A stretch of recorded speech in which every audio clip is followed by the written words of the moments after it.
Mardi 10 février 2015 s'est tenu à l'UNESCO le premier congrès Vision Innovation conçu par l'agence Saatchi Healthcare en partenariat avec l'Institut de la Vision. Vision Innovation est une réunion d'un nouveau genre associant experts et grand public combinant leurs expertises en innovation sociale, technologique et scientifique pour faire émerger de nouvelles solutions au service de la santé visuelle, véritable enjeu de santé publique. La philosophie du congrès, ça a été de rassembler autour des patients et des handicapés visuels l'ensemble des acteurs, donc les chercheurs, les industriels, les associations de patients, aussi les bâtisseurs, les professionnels de la lumière, rassembler pour que les gens comprennent qu'en fait il y a une problématique commune qu'il faut aborder de différentes manières dans une approche qu'on appellerait holistique.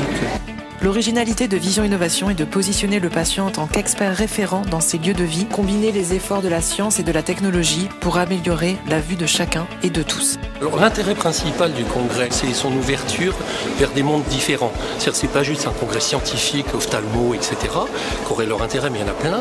C'est en fait de rassembler des gens de milieux différents, aussi bien associations de malvoyants, aussi bien industriels, entreprises. Or il faut mailler beaucoup de talents pour faire de l'innovation.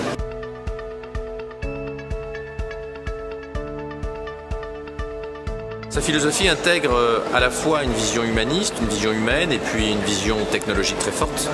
C'est ce qui le différencie et qui en fait sa spécificité. Il est important en ophtalmologie d'avoir une approche très scientifique, très technologique, puisque le soin des malades et le recul de la cécité va beaucoup dépendre de la technologie dans les décennies qui viennent. Je reprendrai une phrase de Steve Jobs, l'innovation elle part de l'homme et elle revient vers l'homme, en ayant fait un détour par les technologies. Déjà la force de ce réclame, c'était de mettre le patient au cœur du système. Qu'améliorer la vision pour améliorer la vie. En recréant une vision pour les gens qui ont perdu la vision. Effectivement, on peut prévenir la perte de la vision chez ces patients souffrant d'une neuropathie de Leber. On a parlé de parcours de soins, on pourrait parler aussi de parcours de santé visuelle.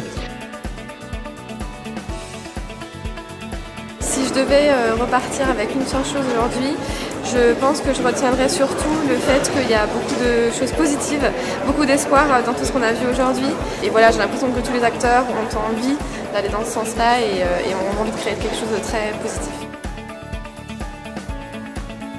La conception universelle, c'est la conception que nous sommes tous potentiellement affectés par ces différents handicaps qui font finalement partie de la vie tout simplement et qui ne doivent pas être considérés comme un autre continent de l'existence.